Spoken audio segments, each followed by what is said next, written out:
Engagement હોય, ગમે તેવું મારો પ્રસંગ હોય, પણ આ દિવસમાં તે પ્રસંગ ન હોય, ડેલી ગામની અંદર મારા પગ ચરણ હશે. અને એ બાપુજી મળ્યા ત્યારે બાપુજીને કહ્યું, બાપુજી તમને કેટલું બધું યાદ છે, તમે કેટલા બધા મહિના પર આ વાત કરેલી, આ સમયે આ જગ્યા પર હું આવવાનો છું, એ તમને આજે કેટલું બધું સ્મરણ છે, કેટલી સ્મરણ શક્તિ છે તમારી. બાપુજી હસ્યા, એમને ખૂબ આનંદ થયો અને ખૂબ સરસ વાતો એમણે કરી. આ ડેલી ગામ પહેલેથી જ બાપુની કૃપાથી પુણ્યશાળી જ છે. પેલા ખૂબ ભક્તો અહીંયા આવતા હતા, કારણ કે તે સમયની અંદર એવા કોઈ સાધનો નહોતા. પણ આજે ખૂબ સાધનો હોવા છતાં પણ લોકો કથામાં આવે છે. કેમ આવે છે? કે ભારતીય સંસ્કૃતિ શું છે, શા માટે છે, કેમ છે. જગતની અંદર 48 સંસ્કૃતિઓ ખલાસ થઈ ગઈ, પણ ભારતીય સંસ્કૃતિ ચાલુ છે કેમ? એ અનેક પ્રસંગોને એ બાપુજી વર્ણવે છે, એ બાપુજી આપણને યાદ કરાવે છે. માટે આ ડેલી ગામ એમને ભૂલતા નથી. બાપુજીએ તે સમયે જે આધુનિક પ્રશ્નો છે, હજારો વર્ષ પહેલાં પણ ગીતાની અંદર ઘણું બધું ભગવાન શ્રીએ કહ્યું અર્જુનને, પણ તે સમયના પ્રશ્નો આજે પણ છે, સનાતન છે. હજારો વર્ષ પહેલાં જે વાતો હતી તે આજે પણ છે. તો બાપુજી એક વાત કહેલી, ઘણા બધા બહેનોએ કહ્યું કે બાપુજી દરેક ઘરની અંદર લગભગ ઝઘડા જેવું ચાલ્યા કરે છે. તો બાપુજીએ કહ્યું, જો આપ સૌને યાદ હોય તો, બાપુજીને તો યાદ છે જ જાણે, એમણે હોમવર્ક આપેલું એક, કે લગભગ એમ કે સાસુઓમાં ખેટપેટ આમ ચાલ્યા કરતું હોય છે, પણ એમણે કંઈક એવો મંત્ર આપેલો હોમવર્ક, કે દુઃખ આવે પણ દુઃખ લાગે નહીં, દુઃખ આવે પણ દુઃખ લાગે નહીં, એ પહેલો મોક્ષ. તો બાબુ બીજો મોક્ષ કયો? તો કે રાગ અને દ્વેષથી મુક્તિ, એ બીજો મોક્ષ. આપણી માન્યતા ભારતીય સંસ્કૃતિમાં એવું છે કે માણસ આ જપ તપ આ તે ક્રમે બધું જ્ઞાન મેળવે અને પછી મરે પછી મોક્ષ જાય. ત્યારે પ્રણવ બાપુજીએ જીવતા જ મોક્ષ આપી દીધો આપણને. રાગ દ્વેષથી મુક્તિ, એનું નામ મોક્ષ. જીવતા જીવ મોક્ષ જોઈ લીધો. હવે બાપુજી પૂછવાના છે પાછા. આજે કહેતા હતા બાપુજી કે આપણે જે હોમવર્ક આપેલું તે બધા તૈયાર કરીને આવ્યા છે, ઘરની અંદર સુખ શાંતિ છે, બધા આનંદમાં છે, બધા મોજમાં છે. એટલે આપણે તો સૌ બાપુજી તો કહ્યું આપણે કે બાપુજી તમે જે હોમવર્ક આપેલો ને તે ખૂબ પાક્કું થઈ ગયું છે. એકડો ઘૂંટીને એવો પાકો કર્યો છે કે ઊંઘમાં પણ તમે ટકોરા મારો ને ત્યારે બધા કહો બાપુજી હોમવર્ક તૈયાર છે. જ્યારે શાળાની અંદર વિદ્યાર્થીઓ હોમવર્ક કરીને આવે ત્યારે એમના સાહેબને કેટલો આનંદ થાય. ત્યારે આપણી સૌની વાત જાણીને બાપુજીને કેટલો બધો આનંદ થયો હશે, કેટલી બધી ખુશી થઈ હશે એમને. એ વાત ખૂબ આનંદની છે. જ્યારે બહુ મોટો યજ્ઞ થયેલો ઘણા બધા વર્ષો પહેલાં, બહુ મોટો યજ્ઞ થયેલો, બહુ મોટો એટલા કે આટલા બધા વર્ષો પહેલાં નદીઓ કેટલી, કોતરો કેટલા, યજ્ઞો માટે કાશીથી બ્રાહ્મણો બોલાવેલા અને એ બધા આવવાના લાવવાના, એમની વ્યવસ્થા કરવાની, ખૂબ લોકો આવતા હતા. પણ તે સમયની અંદર કઠણ કાળની અંદર આ દેશના મહારાજ વિજયસિંહ તે પણ પધારેલા, કારણ કે દેશના રાજા હોવા જોઈએ. અને આપણે હમણાં પણ એ દેશના રાજા આવેલા. બાપુજી આપણે દિનેશ્વર બાપુજીએ જ્યારે મહાયજ્ઞ કરેલો ત્યારે પણ આ દેશના રાજા આવેલા, તે જ વંશજના. ત્યારે બાપુજીએ જે મહેનત કરી રહ્યા છે અને હજી પણ કરવાના છે, કાયમ માટે બાપુજી કહે છે હું આવીશ. કારણ કે કેટલીક વાર એવું બને કે થોડો સમય થાય ને ત્યારે કચરો ચડી જાય. આ ફર્નિચર હોય ને, આ ટેબલ હોય, ખુરશીઓ, તેના પર ત્યારે આપણે એને ફેંકી દેતા નથી, પણ થોડી સાફ સફાઈ કરીને એને પાછું નવું બનાવી દઈએ છીએ.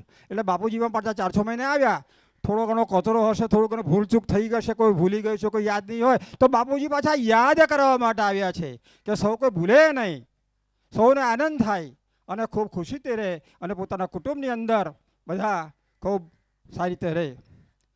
આપણને સવાલ એવો થાય કે બાપુજી તમે તો અમને વાત કહીને જતા રહો છો, પણ કેટલીક વાતો એવી હોય છે કે ભૂલાઈ જાય, આમ તેમ થઈ જાય. તો ત્યારે બાપુજીએ યાદ કરાવેલું શાસ્ત્રનું કે શુચિરામ શ્રીમતામ ગેહે યોગ ભ્રષ્ટો બીજાયતે.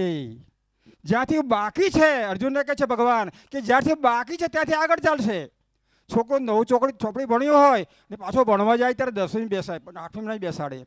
એટલે બાપુજી આજે આપણને આગળ લઈ જશે. એવા ઘરની અંદર જન્મ આપ્યો, એવા ગામની અંદર જન્મ આપ્યો, એવા સ્થળ પર જન્મ આપ્યો કે આપણો વિકાસ આગળ થાય. બાપુજી આવ્યા આ ધૂળ ખંખેરવા માટે, જો ભૂલી ગયા હોય તો. એવી જગ્યાએ આપણો જન્મ થયો, એવા ગામમાં જન્મ થયો કે આપણે સૌ બાપુજીના સાનિધ્યમાં આપણે સૌ બેસી ગયા છે. અને જે કંઈ થોડું ઘણું આમ તેમ હશે તે બાપુજી ખંખેરીને કમ્પ્લીટ કરી દેશે. તો આપણે સૌને એવું થાય તો જગત બાબુ ચાલે કેમ છે આ? ત્યારે બાબુજી કહે છે કે આ બહુ વ્યવસ્થિત જગત છે. સાયન્ટિફિક સર્કમસ્ટન્સીસ એવિડન્સ, ખૂબ વૈજ્ઞાનિક રીતે ચાલતું આ સત્ય છે, વ્યવસ્થિત છે. આ ચંદ્ર, સૂર્ય, તારા, આ તે જગત જે ચાલે છે, હવા, પાણી, એ એટલું બધું વ્યવસ્થિત છે. એ બાપુજી આપણે વ્યવસ્થિત શું છે એ ખૂબ ઊંડાણથી એમણે શાસ્ત્રો દ્વારા સમજાવેલું. એટલે બાપુજીએ ખૂબ આપણને સરસ વાતો કરેલી.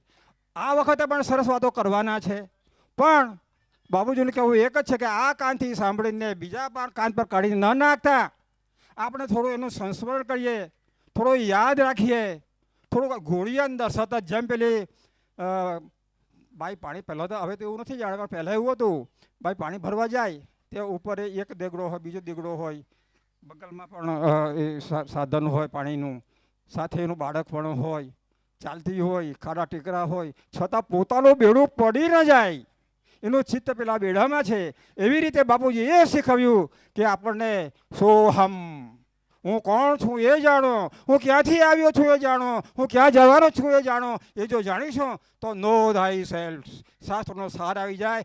પોતાને જાણ્યો, એણે બધું જ જાણી લીધું. અને બાપુજીને આ વાત જેને ખૂબ આનંદ થયો છે. જ્યારે આપણે તો બધા પુરાણોની વાત જાણીએ છીએ, આપણે ઘણી બધી વાતો જાણીએ છીએ, પણ બાપુજીને તો ઘણો બધો અભ્યાસ છે, એટલો બધો અભ્યાસ છે જેનો કોઈ પાર નથી. અને બાપુજી એ શાસ્ત્રોનું બધું અર્થ, જેમ દૂધ હોય, દૂધમાંથી પછી દહીં હોય, દહીંમાંથી પછી માખણ ને તેનું ઘી ને, એટલે બાપજી આપણને બધું અર્થ આપી દે છે. એટલે બાપુજીની જે વાત છે એ ખૂબ સાંભળવા જેવી છે, ખૂબ ધ્યાનથી સાંભળવા જેવી છે. અને આપણું જીવન સાર્થક થઈ જાય.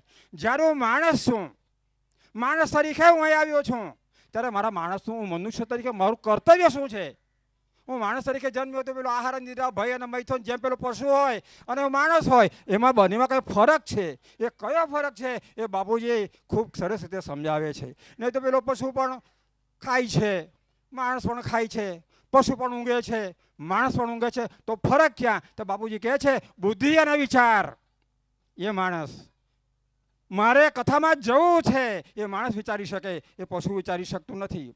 મારે કથામાં જઈને બાપુજીને નમસ્કાર કરવા છે, બાપુજીની મારે વાત ગ્રહણ કરવી છે, એ જ્યારે વાત આવે ત્યારે એ માણસ કરી શકે છે. એટલે બાપુજી એ પણ સમજાવે છે સાથે સાથે કે હું માણસ છું અને માણસ તરીકે મારા જે કર્તવ્ય છે એ મારે બજાવવા જોઈએ. હવે વધારે મારે શું વાત, બાપુજી પોતે જ બેઠા છે અને 7 દિવસની અંદર બાપુજી એટલું બધું આપણને કહેવાના છે જે લોકો પાર નથી. પ્રભુ બાપુજી કે જરા કેમ ધીમો પડી ગયા બાપુજી? કે બધી તંત્ર કઈ બાંધી નથી લેવાના, એ તો સમજાવવાના છે. જોરથી બોલજો, પ્રણવ બાપુજી કે. જરા જોરથી દિનેશ્વર મહારાજ કી બોલો, દિનેશ્વર મહારાજ કે. હજુ આટલામાંથી ઓછું બોલે, દિનેશ્વર મહારાજ કે. ખૂબ ધન્યવાદ, ખૂબ ધન્યવાદ, ખૂબ ધન્યવાદ.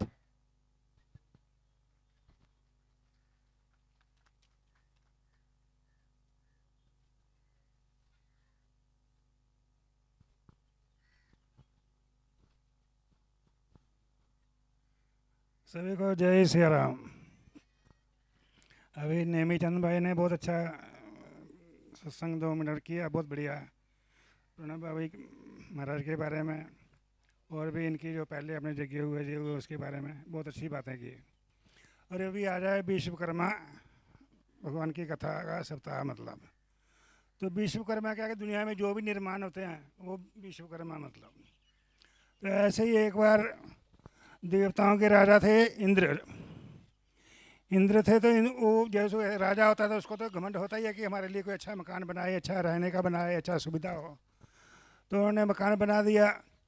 तो जैसे बना दे विश्वकर्मा, तो उनका संकल्प था, संकल्प होता था बन जाता, जो भी संकल्प करते वैसा बन जाते। ऐसे उसने एक एक करके उसने 25 मकान बनाए, लेकिन इंद्र को सब रिजेक्ट हुए। बोलता अच्छा नहीं, ये और भी अच्छा बनाओ, और भी इससे अच्छा बनाओ, और भी इससे अच्छा बनाओ। तो बाद में विश्वकर्मा जो थे तो थोड़ा भी चिंतित हो जाते ना, कोई भी एक बार काम करे, 2 काम करे, 10 काम करे, 20 काम, तो 25 बार किया तो रिजेक्ट हो जाए। तो फिर बाद में बोलता कि थोड़े उसने ईश्वर से प्रार्थना किया, अरे ईश्वर आप तो साक्षी हैं, आप तो, मैंने तो जो मेहनत की है, सब दिमाग लगाया, मन से जो संकल्प अच्छे किए है, लेकिन इनको पसंद नहीं आ रहा, तो इसमें मेरी क्या गलती है। तो उन्होंने प्रार्थना किया कि आप ही इसको कोई सद्बुद्धि दो इंद्र को, कि जिससे उसका हमारा कुछ कल्याण हो और अपना कार्य हो वो सफल हो। तो भगवान ने उनकी प्रार्थना सुन लिया और भगवान ने फिर बोलते कि एक मेरु शिखर बट छाया, मेरु सुमेरु पर्वत है, उसके ऊपर शिखर के ऊपर एक लोमेश ऋषि रहते हैं, मतलब तो लोमेश ऋषि ऐसे ऋषि हैं कि जिनका एक बाल खिलता है तो एक प्रलय हो जाती है। एक लोमेश मतलब कि सबसे चिरंजीवी जितने भी होते थे, सब चिरंजीवी के भी चिरंजीवी हैं, कि उनका एक बाल गिरे तो एक प्रलय हो जाए, मतलब फिर ऐसा उन्होंने याद किया। तो फिर वो उस समय लोमेश ऋषि प्रकट हो गए। तो जहाँ इंद्र का एरावत हाथी होता है, हाथी पर सवारी करके जा रहे थे, तो उसके सामने वो लोमेश ऋषि जो जा रहे थे तो दिगंबर होकर के उनके सामने खड़े हो गए। तो जो राजा होगा उसकी पालकी आके खड़ी होने की किसी की हिम्मत हो, लेकिन जिसके भीतर तेज होता है वही कर सकता है। तो खड़े हो गए तो इंद्र को बड़ा गुस्सा आया, अरे तू कौन है, दिगंबर होकर के मेरे सामने आगे खड़ा हो गया, तुम्हारे कोई शर्म नहीं है कि मैं कौन हूँ, मैं इंद्र हूँ, देवताओं का राजा हूँ, मेरी रास्ता रोकने की किसी की हिम्मत नहीं है। तो उसने जो लोमेश ऋषि थे जो सदा अभय रहते हैं, मतलब उनको भय नहीं होता, उसने देखा कि नीचे का कीड़ी की लार चल रही थी, मतलब छोटी की कीड़ियाँ इतनी रफड़ा के अंदर कीड़ियाँ चल रही थी। तो कीड़ियों को देख करके खूब से जैसे हंसने लगे, मतलब फिर उसने बोला, अरे मूर्ख तू कैसा मेरे को देख कर बात मैं कर रहा हूँ, तू कीड़ियों को देख करके हंस रहा है, ऐसा क्या है तुम्हारे भीतर। उसने बोला कि मैं पहचान ही रहा हूँ, ये जितनी भी कीड़ियाँ चल रही हैं समय समय के ऊपर ये भी सब इंद्र होकर गई हैं, लेकिन इनका कर्म पूरा हो गया तो ये फिर कीड़ियाँ बन गई। मतलब इतना कहना था कि इंद्र का तो सब घमंड था, वो सब निकल गया, चूर चूर हो गया। फिर उनके नीचे चरणों में पड़ गए। अभी आप बताओ आप प्रभु कौन हो, मतलब